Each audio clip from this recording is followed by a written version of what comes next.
Ram Ram ji. Very good morning. कैसे हैं आप सब? वेलकम है आप सबका मेरे चैनल साधना रियल ब्लॉग में। आई हो फ्रेंड्स आप सब अच्छे होंगे। मॉर्निंग का टाइम है, साफ सफाई से ब्लॉग स्टार्ट हो रहा है। आप सब प्लीज़ पूरा ब्लॉग देखिएगा, बने रहिएगा। बारिश के मौसम में सीलन आम बात है, हर घर में सीलन हो जाती, कितनी भी आप साफ सफाई कर लो। ये भगवान का रूम है, यहाँ भी थोड़े बहुत पानी टपकते रहते हैं। आप सबको मैंने एक दिन दिखाया भी था। तो यहाँ पे ज़्यादातर मुझे साफ़ करना पड़ता है, और कितना भी आप क्लीन कर लो घर को, बारिश के मौसम में अजीब सी स्मेल आती ही रहती है। ख़ास तौर पर जो घर सिंगल है, मतलब 2 तल्ला 3 तल्ला नहीं है, उन घरों में ज़्यादातर सीलन आती है। जो 2-3 तल्ला होता है तो नीचे वाले तल्लों में उतनी सीलन नहीं होती, क्योंकि पानी नीचे तक ऑब्जॉर्ब नहीं होता है। देखिए पूरे घर में पोछा लग गया है। अब बस इधर बर्तन पड़े हुए हैं। आज काम भी बहुत ज़्यादा है, डेली वही काम होता है। आप लोग कहते हो साधना दी आप ब्लॉग डेली नहीं डालती हैं, तो उसका कारण मैं आप लोगों को बताऊंगी। हर जगह ना काई हो गई है दोस्तों, ये देखिए नीचे है ना हरा हरा। डेली आप रगड़ के अगर ब्रश से साफ़ करोगे तभी साफ़ होगा, अन्यथा नहीं।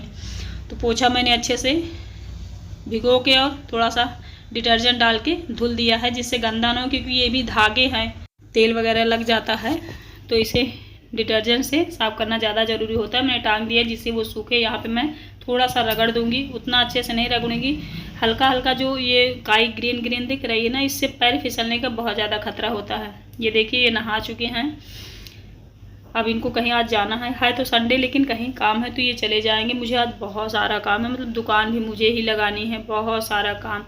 एक मिडिल क्लास फैमिली की महिला कितना स्ट्रगल करती है, कितना अपने घर को संभालने में जी जान लगा देती है, ये आज आप लोग मेरे ब्लॉग में देख लेंगे। कहने को तो हम कहते हैं ना कि औरतें घर में बैठ के खाती हैं, बहुत सारे लोगों के मुंह से आपने सुना भी होगा कि घर में करती ही क्या हो। कसम से घर में इतने सारे काम होते हैं कि आप गिन नहीं सकते हैं। सभी जेंट्स ऐसा नहीं कहते, मैं सबको नहीं कहूँगी, क्योंकि किसी भी स्थिति में किसी भी जगह कहीं भी एक तरह के लोग नहीं होते हैं। कहीं बहुत केयरिंग लोग होते हैं, कहीं हर बात पे टोन कसने वाले लोग होते हैं। कई हस्बैंड ऐसे होते हैं कि वाइफ कुछ करे या ना करे फिर भी उसको वो हमेशा प्रोटेक्ट ही करेंगे। कई हस्बैंड होते हैं कितना भी आप उनके लिए कर लो, उनको हमेशा कमी ही बनी रहती है। मतलब हर जगह हर तरह के लोग होते हैं, इसलिए किसी चीज़ को हम प्रॉपर नहीं कह सकते हैं कि ऐसा इंसान है, ऐसी दुनिया है, क्योंकि इस दुनिया में कई प्रकार के लोग हैं। तो फिर भी एक मिडिल क्लास की महिला जो होती है वो पूरा जी जान लगाए रहती है। फिर भी उसे जब यही कहा जाता है तुम करती हो क्या हो, तो उसे थोड़ा सा डिमोटिवेशन आता है, लेकिन फिर भी वो फिर अपने काम में लगी रहती, क्योंकि उसको पता होता है ये भाई मेरा घर है, मेरे बच्चे हैं, मेरे हस्बैंड हैं, तो मैं नहीं करूँगी तो कौन करेगा। इसलिए वो पूरी जिम्मेदारी से काम करती ही रहती है, कितना भी कोई कुछ कहे, क्योंकि उसको भी पता है भाई मेरे ही हस्बैंड हैं। कभी ये भी कह देते हैं कि चलो ना ही करो, कभी ये भी कह देते हैं कुछ करती भी नहीं हो, तो ये तो चलता ही रहता है। तो यहाँ पे मैं दुकान लगा लूँगी, नहीं तो दुकान वाला काम वो कर देते थे, मतलब दुकान लगा देते थे। अभी तो बाहर नहीं लगाना होता है, क्योंकि मैंने आप लोगों से बताया था कि नारी बन रही है, तो टीन वगैरह निकल गया है, तो बस दुकान के अंदर ही सारा सामान रहता है, बाहर हम लोग नहीं निकालते हैं। ये एक जनरल स्टोर है। कई सिस्टर पूछती हैं कौन सी दुकान है साधना दी, तो जनरल स्टोर है और स्टेशनरी का पूरा सामान है। आज संडे था, थोड़ा सा लेट भी जगी हूँ और इनको जाना भी था, तो उधर का सारा काम मैंने ख़त्म कर दिया है, दुकान लगा दी हूँ, बच्चों को बोल दिया है, बच्चे बैठे हैं वो अपनी तैयारी में लगे हुए हैं। नाश्ता खुशी ने बनाया है पोहा आज, तो नाश्ते की तरफ मेरा कोई रोल आज नहीं है। थोड़ा बहुत हेल्प बच्चे कर देते हैं जब छुट्टी रहती है, और करें भी क्यों ना, क्योंकि हम ज़्यादातर उम्मीद यही करते हैं ना, हम खास तौर पर इंडियन मॉम और डैड जितने होते हैं यही उम्मीद करते हैं कि हम आज बच्चों को अपने पाल रहे हैं, कल हमारे बच्चे हमारा हेल्प करेंगे। और ये उम्मीद करना इतना बुरा भी नहीं है, क्योंकि हर इंसान एक दूसरे से जुड़ा हुआ है, सबको एक दूसरे की ज़रूरत पड़ती है। तो हमारे बच्चे जो होते हैं वो अपनों के लिए खड़े तो रहते हैं, इसीलिए तो इंसान सोचता है ना कि हमारे पास भी बच्चे हों, जिनके पास बच्चे नहीं हैं, क्योंकि बच्चे जो होते हैं ना वो बेचारे करते ही रहते हैं जो वो कर सकते हैं। अभी तो पढ़ने की उम्र है, फिर भी संडे के दिन वो कुछ ना कुछ बना देती है, तो मैं कहती हूँ चलो भाई एक दिन ही सही, जब इच्छा हो जब मन हो तब करो, क्योंकि अभी फर्स्ट प्रायोरिटी उनकी पढ़ाई करना है, और सारी चीज़ें हम लोग मैनेज कर लेंगे यार। जब तक हाथ पैर चलते हैं तब तक बच्चों को बहुत ज़्यादा प्रेशर नहीं डालना चाहिए कि तुम ये करो वो करो। हाँ कुछ काम कर सकते हैं वो तो करने, कोई दिक्कत नहीं है कि मना है, लेकिन बहुत ज़्यादा प्रेशर नहीं डालना चाहिए मेरे हिसाब से। तो उधर वो नाश्ता बनाती है, वो कर लेंगे। झाड़ू पोछा हो गया, दुकान खुल गई, सारा काम हो गया है। अभी मैं यहाँ पे बर्तन वर्तन धुल के तब फिर नहाऊंगी, नहाने के बाद फिर पूजा पाठ करूंगी। हम सुबह से लेके शाम तक इसी में लगे रहते हैं कि कितना हम कर लें घर के लिए, अपनों के लिए, पति के लिए, बच्चों के लिए। लेकिन कई महिलाओं की ये शिकायत होती है कि हम कितना भी कर लें, हमारे ससुराल वालों को लगता ही नहीं कि हम कुछ करते हैं। तो ससुराल वालों को क्या लगता है, क्या नहीं लगता है, इस पर मैं एक बात बोलना चाहती हूँ। वो आपके पर्सनल इतने अपने नहीं हैं कि उनसे आपको शिकायत हो। आप अपने हस्बैंड से शिकायत कर सकती हैं, क्योंकि वो उनकी जिम्मेदारी आप हैं, पूरे ससुराल वालों की नहीं। इसलिए मैं तो कभी भी किसी भी ससुराल वालों के विषय में अपने वीडियो में भी आप लोगों से कभी नहीं कहती, क्योंकि वो हमारे इतने अपने नहीं हैं। भाई उनसे हम शिकायत क्यों करेंगे, वो गैर हैं। हाँ, रिश्ते हैं, बात व्यवहार है, ख़ानदान है, ये सब चलता है, लेकिन हम उनसे उम्मीद करें ये बेवकूफ़ी है। तो इसलिए मैं तो भाई अपने पति से ही उम्मीद करती हूँ, क्योंकि उनसे ही मेरा कुछ लाभ है, उनसे ही मेरा कुछ हानि है।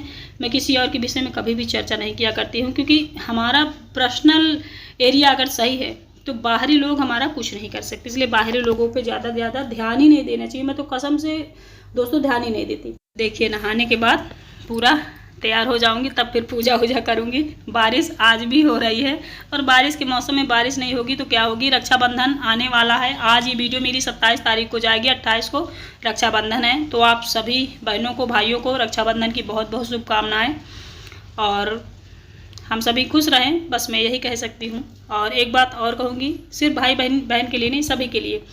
अपने जीवन में अगर आप किसी के लिए अच्छा कर रहे हैं तो कर रहे हैं, ठीक है, नहीं कर रहे हैं तो कोई बात नहीं, लेकिन किसी की मुसीबत कभी भी मत बढ़ाइए। मैंने कई बार वीडियो में अपने कहा, इंस्टाग्राम में भी, यूट्यूब में भी।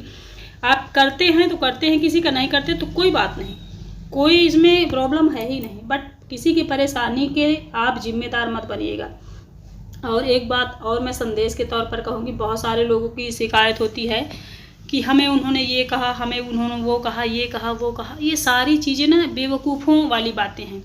आप ये सोचिए, मान लो मैं ये वीडियो नहीं डालती तो आप मेरे घर के बारे में क्या जानते, नहीं जानते ना। मैंने वीडियो डाली है तो 4 लोग तो वीडियो के बारे में बोलेंगे ही ना, तो क्यों शिकायत है।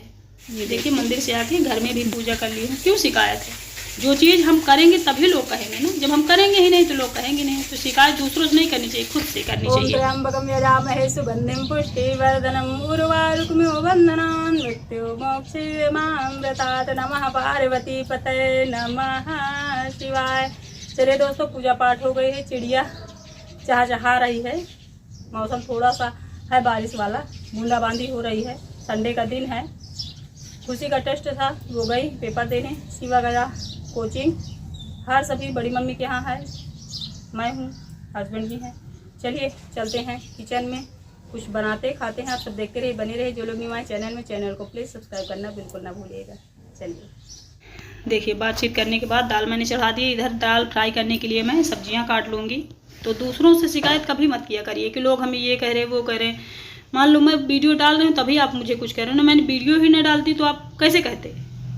तो दूसरों से शिकायत मैं कभी भी नहीं किया करती हूँ, क्योंकि मान लो मैं आपसे कुछ बदतमीजी कर रही हूँ तभी आप मुझे बोलेंगे ना। जब तक सामने से हमसे आपसे नाम लेके कोई भी इंसान ना बोले तब तक कोई रिएक्ट नहीं किया जाता।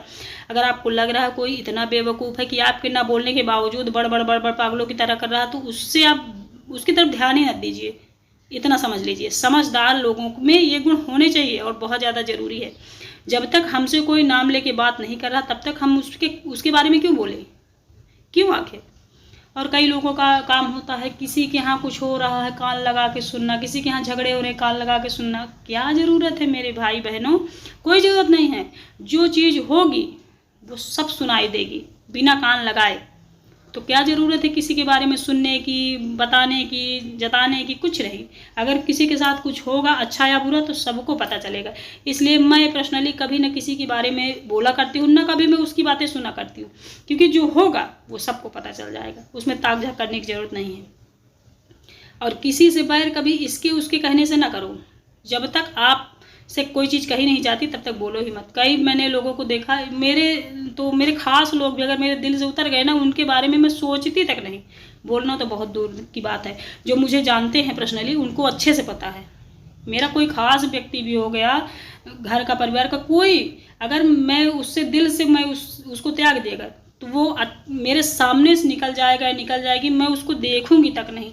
तो उसके बारे में बोलने की तो बात ही मत करो। वो कुछ भी बोलती रहेगी, बोलता रहेगा, मैं ध्यान ही नहीं देती, क्योंकि मुझे समझ में आता है ना ये बेवकूफ़ है। क्योंकि समझदार लोग बिना मतलब किसी से उलझते ही नहीं, जो बेवकूफ़ होता वही उलझता है। उलझना कहाँ चाहिए, मैंने पहले कहा आज फिर कह रही हूँ, जहाँ आपका नुकसान है, मतलब आपकी पर्सनल फैमिली है, जैसे आपके पति, बच्चे, पत्नी, वहाँ आपका नुकसान फ़ायदा है, उनसे उलझिए, उनसे बात करिए। गैरों से तो कोई मतलब ही नहीं, वो आपकी लाइफ के इर्द गिर्द कहीं आते ही नहीं हैं।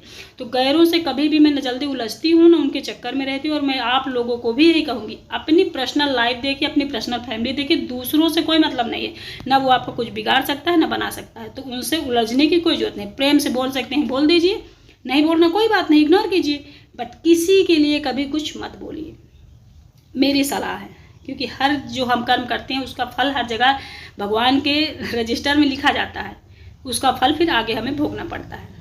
तो जो किसी आपके लाइफ में कोई उनका किरदार ही नहीं, तो उनके बारे में सोचना ही क्यों, बात ही क्यों करनी, बिल्कुल नहीं। जिससे आपका दिल ना मिले ना, वो आपकी नज़र के सामने भी बैठा, उसकी तरफ देखिए तक ना। ऐसे त्यागा जाता है, लड़ा नहीं जाता। जिससे एक बार त्याग दो, उससे लड़ने का भी मन नहीं होता है ना।